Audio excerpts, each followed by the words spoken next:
warahmatullahi wabarakatuh. Perkenalkan, saya Asri Suwangga. Saya dosen Prodi Akuntansi pada Fakultas Ekonomi dan Bisnis Universitas Islam Bandung. Dalam video ini, saya akan memaparkan pernyataan diri dosen dalam unjuk kerja Tridharma Perguruan Tinggi, khususnya untuk di bidang pengajaran. Yaitu pada salah satu mata kuliah yang saya ampu, yaitu manajemen pajak. Ya, manajemen pajak adalah mata kuliah pilihan yang bisa diambil oleh mahasiswa di program studi akuntansi setelah memenuhi mata kuliah wajib yang menjadi prasyarat. Mata kuliah wajib yang menjadi prasyarat adalah hukum pajak yang bisa diambil di semester 2, kemudian perpajakan di semester 3. Apabila dua mata kuliah wajib ini sudah dipenuhi, maka barulah mahasiswa Prodi Akuntansi di FEB Unisba bisa mengambil mata kuliah manajemen perpajakan. Khususnya bagi mahasiswa yang tertarik untuk mendalami bidang konsentrasi perpajakan. Baik, mata kuliah manajemen pajak ini ditawarkan di setiap semester, baik di semester genap ataupun di semester ganjil. Mata kuliah ini memiliki bobot 3 SKS. Kemudian secara garis besar, mata kuliah manajemen pajak ini mendeskripsikan konsep manajemen perpajakan pada wajib pajak di Indonesia, baik orang pribadi ataupun badan. Maka di dalamnya ada kajian terkait dengan bagaimana memilih bentuk usaha, kemudian bagaimana memilih sumber pembiayaan untuk investasi, kemudian juga seperti apa sanksi perpajakan yang berlaku pada saat ini, juga bagaimana mengelola pajak penghasilan, pajak pertambahan nilai, sengketa pajak, dan juga bagaimana memanfaatkan insentif pajak yang disediakan oleh pemerintah. Mata kuliah ini harus mencapai 3 CPL dari 9 CPL Prodi Akuntansi. Mencakup diantaranya adalah pengetahuan dan juga keterampilan khusus, yaitu di bidang perpajakan. Mata kuliah ini memiliki 3 CPMK sebagai berikut. CPMK yang pertama, mahasiswa mampu menjelaskan konsep dasar manajemen pajak. Kemudian CPMK yang kedua, mahasiswa mampu menguraikan dan menerapkan manajemen pajak atas pajak penghasilan, pajak pertambahan nilai, dan juga sengketa pajak. Dan CPMK yang ketiga, mahasiswa mampu memberi contoh dan menunjukkan manajemen pajak atas pemanfaatan insentif perpajakan.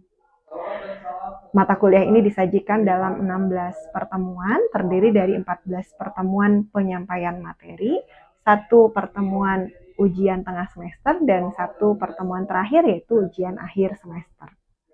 Komponen penilaian dari mata kuliah ini mencakup tugas sebanyak 20%, kemudian kuis 15%, forum 15%, dan UAS dan UTS masing-masing sebesar 25%. Selanjutnya akan ditayangkan proses pembelajaran pada mata kuliah manajemen pajak berikut ini. Assalamualaikum warahmatullahi wabarakatuh. Waalaikumsalam warahmatullahi wabarakatuh. Gimana kabarnya? Sehat kan semua? Alhamdulillah. Ya, hari ini kita akan pertemuan pertama untuk mata kuliah manajemen pajak. Ini kalau mengambil mata kuliah manajemen pajak berarti sebelumnya sudah pernah kuliah hukum pajak dan perpajakan kan ya? Karena itu prasyarat untuk mengikuti mata kuliah manajemen pajak. Baik, saya akan jelaskan terlebih dahulu. Mata kuliah manajemen pajak ini ada RPS-nya. Ini RPS itu adalah rencana pembelajaran semester. Jadi dalam rencana pembelajaran semester ini ada penjelasan terkait dengan capaian pembelajaran lulusan Prodi Akuntansi, kemudian ada capaian pembelajaran mata kuliah. Nah, apa sih yang akan kita dapat di mata kuliah ini? Jadi kalau dilihat dari CPL Prodi, kita akan mencapai 2 jenis CPL, yaitu pengetahuan dan kelompok keterampilan khusus, gitu ya.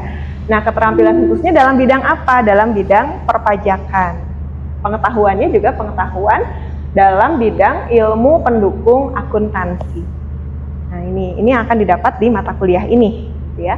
Kemudian secara detailnya, secara lebih khususnya, capaian pembelajaran mata kuliah itu ada 3. Yang pertama adalah konsep dasar manajemen pajak. Berikutnya bagaimana manajemen pajak atas pajak penghasilan dan pajak pertambahan nilai dan sengketa pajak.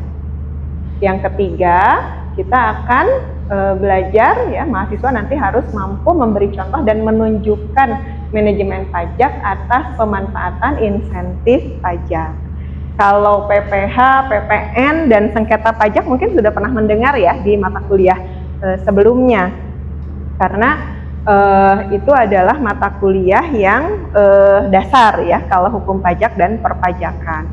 Tapi kalau di mata kuliah ini gitu ya, apa yang sudah dipelajari di mata kuliah sebelumnya akan kita perdalam sampai kita bisa mengetahui bagaimana memanage ya, bagaimana mengelola, bagaimana perusahaan itu bisa mengelola pajaknya dengan baik.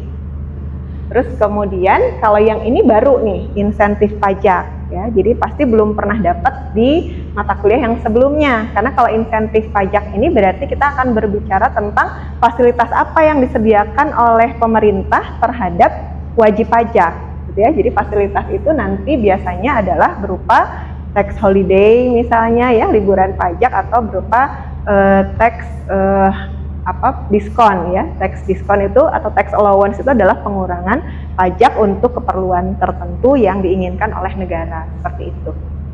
Oke, baik, saya akan langsung saja ya di pertemuan pertama ini. Nah, sebelum masuk ke materi, saya akan menjelaskan komponen penilaian. Ada tugas, ada forum, kemudian ada kuis, dan ada UTS dan UAS. Ya, tolong diperhatikan, tugas itu memiliki kontribusi 20% terhadap penilaian total, ya, penilaian akhir. Kemudian kuis dan forum sama-sama 15%, kemudian UTS dan UAS masing-masing 25%. Nah, jadi kalau untuk tugas, kuis, dan forum seperti biasa nanti bisa diakses di e-kuliah ya. Selain itu juga khusus untuk forum, selain mengerjakan apa yang sudah saya siapkan di e-kuliah, forum itu juga akan dinilai berdasarkan keaktifan saudara di kelas. Jadi kalau misalnya di kelas itu saudara aktif bertanya atau menanggapi gitu ya, atau ketika saya tanya saudara bisa menjawab, itu akan menambah poin penilaian untuk forum, seperti itu. Jadi saya harapkan memang mata kuliah kita ini menjadi kelasnya menjadi kelas yang hidup ya, ada interaksi dua arah, seperti itu. Oke, kita masuk ke konsep manajemen pajak. Nah, ada gambar pertama. Oke, kira-kira gambar apa ya ini? Ada yang tahu nggak? Kalau melihat dari di sini ada apa nih? Pabrik ya. Ini sebetulnya mewakili badan. Jadi ini adalah entitas badan ya.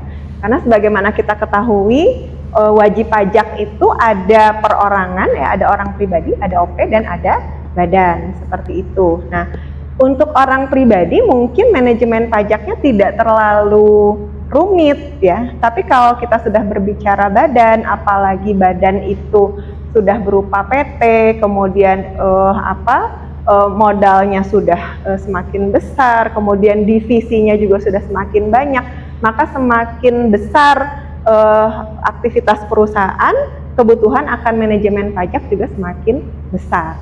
Ya, nah kenapa kok semakin besar? Coba kita lihat ya, misalnya ini ada badan. Kita lihat ternyata sebuah perusahaan dia akan harus mengelola banyak jenis pajak. Ya, yang pertama apa? Ada PPh. Ya, kapan badan harus mengelola PPh? Pertama, misalnya ketika membayar gaji, harus memotong PPh pasal 21. Kalau gajinya dibayar bulanan, maka setiap bulan PPh 21 juga harus dipotong. Ya. Terus kemudian apa? Ketika menjual barang atau menjual jasa, gitu ya, harus memungut PPN, gitu ya. Terus kemudian ketika mendapatkan penghasilan jasa, maka akan dipotong PPh pasal 23, ya. Di satu sisi terkadang perusahaan menjadi pihak yang memotong, terkadang juga menjadi pihak yang dipotong. Kenapa? Karena ada salah satu sistem pemungutan di Indonesia yang namanya withholding system, ya. Jadi withholding system itu adalah menjadikan pihak ketiga yang punya kewajiban untuk melakukan pemungutan pajak, seperti itu, gitu ya. Belum lagi pajak daerah.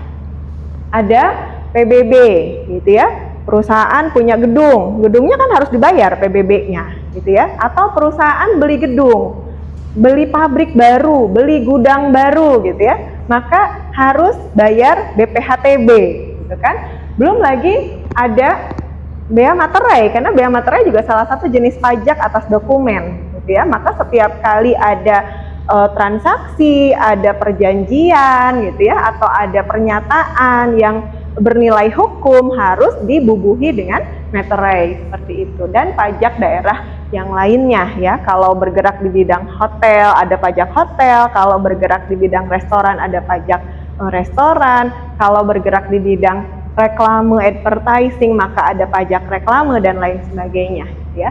Nah, belum lagi di akhir tahun setelah perusahaan menyusun laporan keuangan, maka perusahaan harus menghitung berapa pajak terutang dalam 1 tahun fiskal, ya. Kemudian dikurangi dengan kredit pajak yang sudah dipotong oleh pihak ketiga, dipotong atau dipungut oleh pihak ketiga, sehingga kemudian akhirnya akan menyusun SPT, dan SPT-nya itu bisa jadi dalam keadaan kurang bayar atau lebih bayar.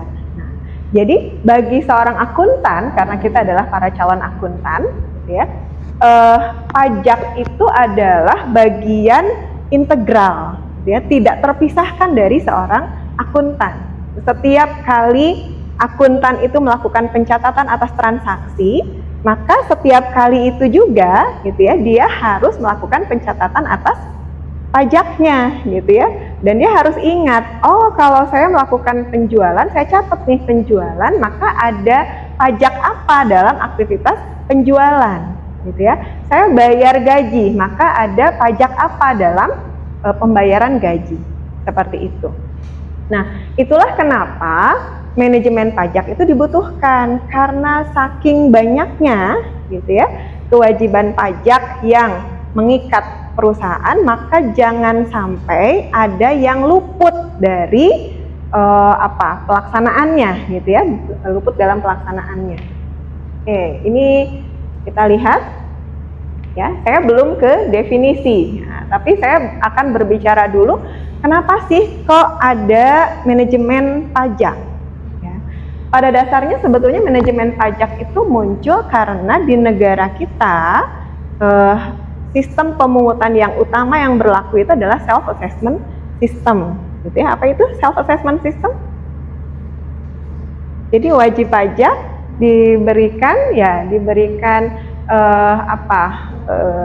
kewenangan, ya, untuk mulai dari mendaftar, ada DHBL, ya, mendaftar, kemudian menghitung, kemudian membayar dan melaporkan sendiri pajaknya, gitu ya.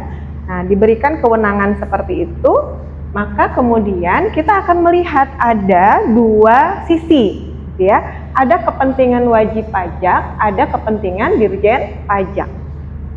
Kepentingan dirjen pajak itu apa? Optimalisasi penerimaan. Kenapa? Karena APBN kita pada hari ini, ya, sebagian besar dari penerimaan, bahkan mencapai 80% lebih penerimaan negara itu kontribusinya dari APBN, seperti itu, gitu ya. Dan yang punya tugas untuk memenuhi mengoptimalkan penerimaan itu adalah dirjen pajak. Maka dirjen pajak akan melakukan berbagai upaya untuk mengoptimalkan penerimaan dengan apa? Pengawasan dan konsultasi, pemeriksaan dan penyidikan, kemudian penagihan, seperti itu. Tapi di sisi lain, kalau kita bicara kepentingan wajib pajak, dan wajib pajak itu adalah kita bicaranya para pengusaha ya. Karena yang memanage pajak itu biasanya adalah para pengusaha, baik dia orang pribadi ataupun dia badan, ya. Karena kalau dia pegawai itu tidak menghitung sendiri ya, sudah dihitungkan oleh perusahaan. Makanya kalau bicara wajib pajak yang melakukan manajemen pajak, maka dia biasanya adalah pengusaha, ya. Pengusaha itu punya teori ekonomi apa? Memaksimalkan laba, meminimalisir beban, seperti itu. Pajak itu apakah laba ataukah beban? Beban ya. Jadi bagi perusahaan pajak itu adalah beban. Maka ada kepentingan wajib pajak untuk apa? Mengoptimalkan penghematan. Gitu ya. Gimana nih caranya supaya saya bayar pajak tapi hemat? Gimana caranya supaya saya mematuhi undang-undang, saya tidak menyalahi undang-undang, tapi juga tidak membahayakan bisnis saya. Karena kalau beban pajak itu terlalu besar, maka bukan tidak mungkin ya, yang akan menjadi korban itu adalah bisnisnya. Gitu. Mana yang legal? Yang legal itu adalah melakukan tax planning, perencanaan pajak, dan tax avoidance, penghindaran pajak. Ya. Terus kalau yang ilegal apa? Melakukan penggelapan pajak, gitu ya. Coba, sehingga apa? Sehingga nanti akan bertemu nih, gitu ya. Yang satu ingin patuh tapi hemat, yang satu ingin supaya pajak banyak masuk ke negara.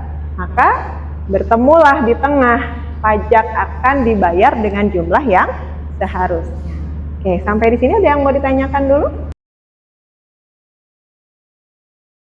Karina. Bagaimana cara kita membedakan pajak legal sama pajak ilegal? Ya, ada cara untuk membedakan pajak pemenuhan atau tadi ya, perencanaan pajak yang legal dan yang ilegal. Nah, rambu-rambunya adalah undang-undang.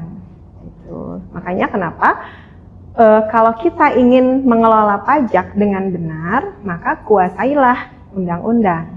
Ya, karena ketentuan pajak itu semuanya ada dalam undang-undang dan itu sudah kita pelajari sebelumnya.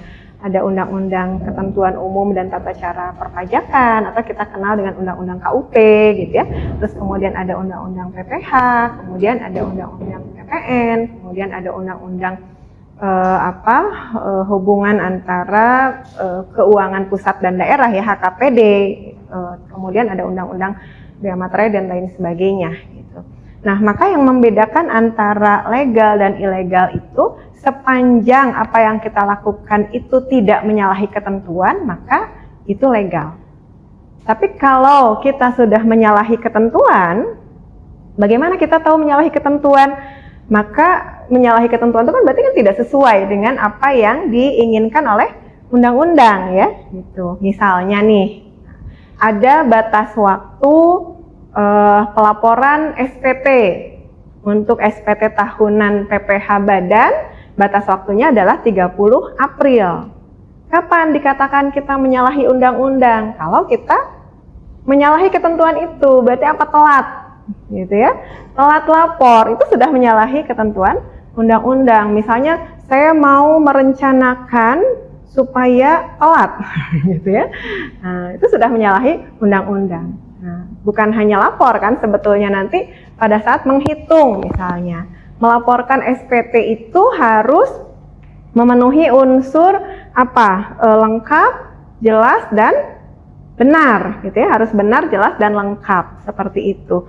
Nah, maka ini adalah ketentuan undang-undang, mengisinya harus benar. Bagaimana cara mengisi yang benar? Berarti diungkapkan dengan benar, berapa sih penghasilan pada tahun ini, berapa sih peredaran usaha pada tahun ini, gitu ya. Kalau misalnya peredaran usaha pada tahun ini 1 miliar, tapi dia melaporkan 800 juta, berarti kan ada yang dia sembunyikan. Berarti dia sudah melakukan pelanggaran terhadap undang-undang. Dia menyembunyikan jumlah peredaran bruto yang sesungguhnya. Maka itu ilegal.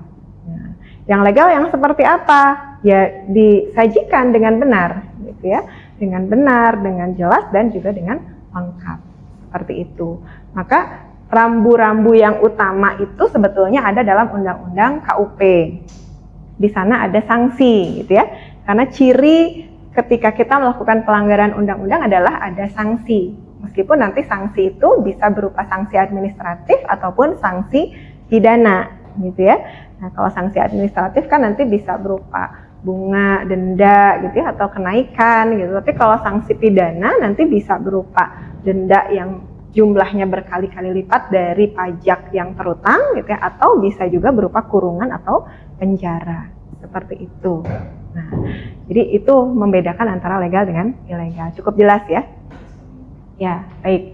Nah, manajemen pajak itu saya lanjutkan kembali ya. Jadi kalau kita bicara definisinya sebetulnya tidak jauh dari definisi manajemen.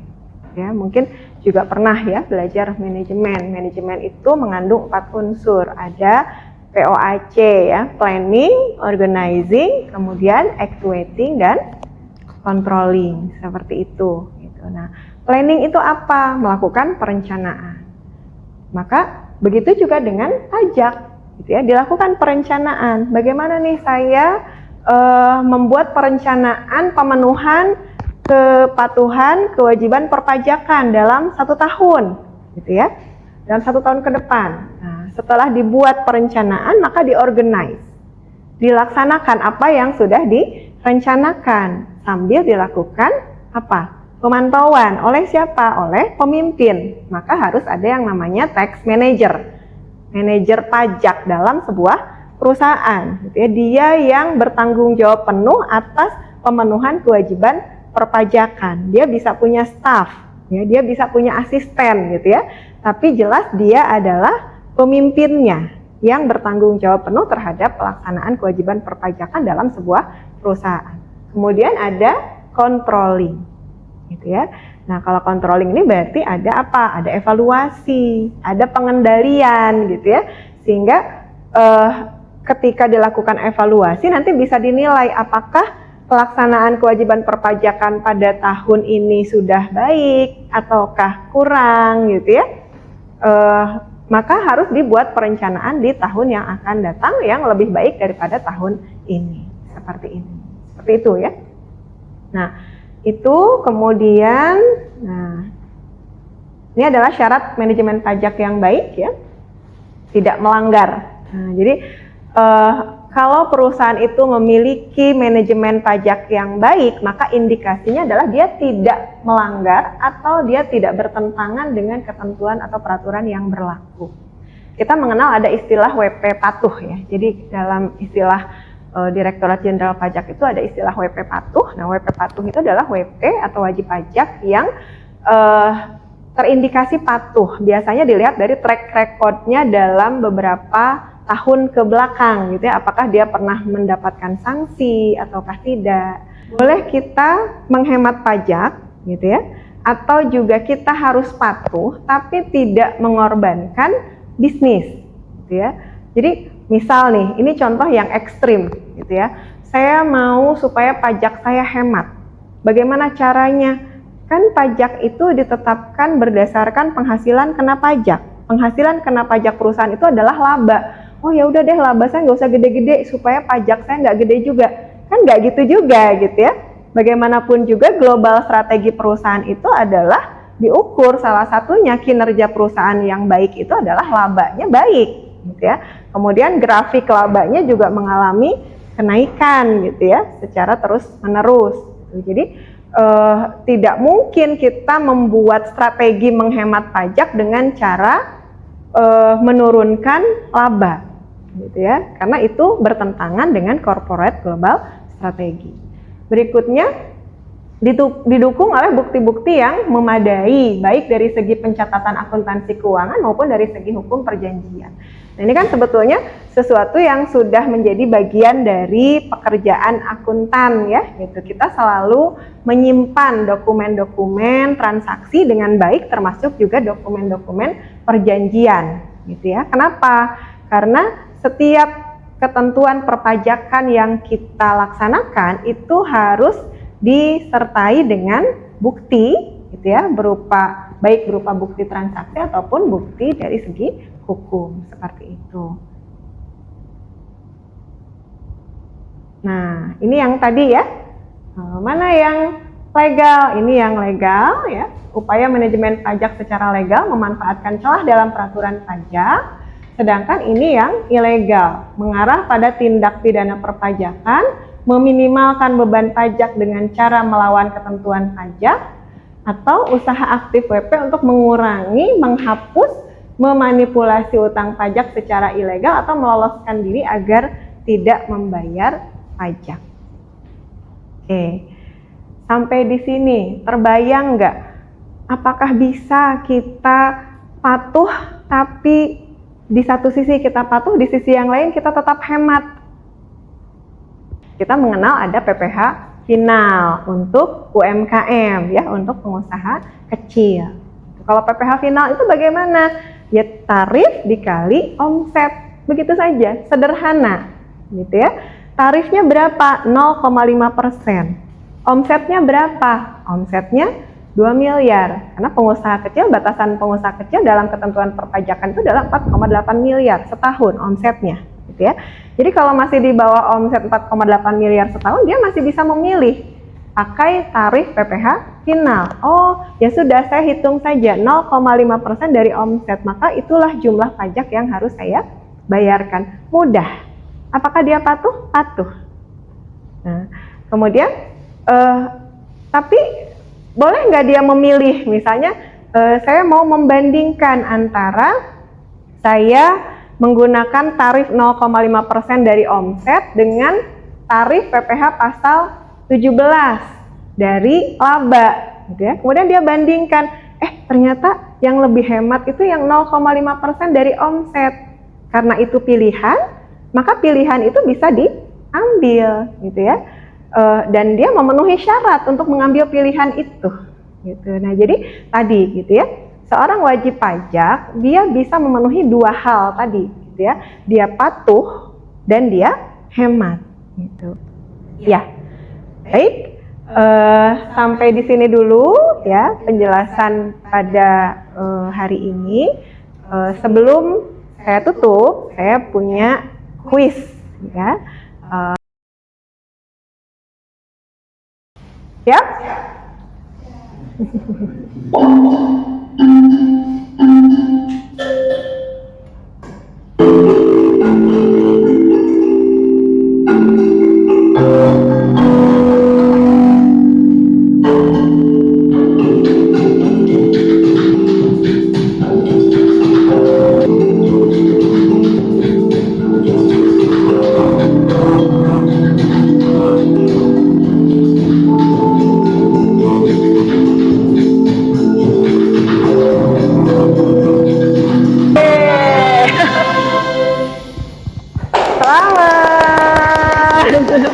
Aura sebagai juara pertama, kedua Fahri, dan yang ketiga Karim. Jangan kecewa, akan ada kuis-kuis berikutnya, oke? Kita tutup pertemuan hari ini dengan membaca hamdalah, alhamdulillahirabbil alamin. Insya Allah kita akan bertemu kembali pekan depan di pertemuan yang kedua. Ya, assalamualaikum. Demikianlah video pernyataan diri dosen dalam unjuk kerja Tridharma Perguruan Tinggi yang dapat saya sampaikan. Terima kasih. Assalamualaikum warahmatullahi wabarakatuh.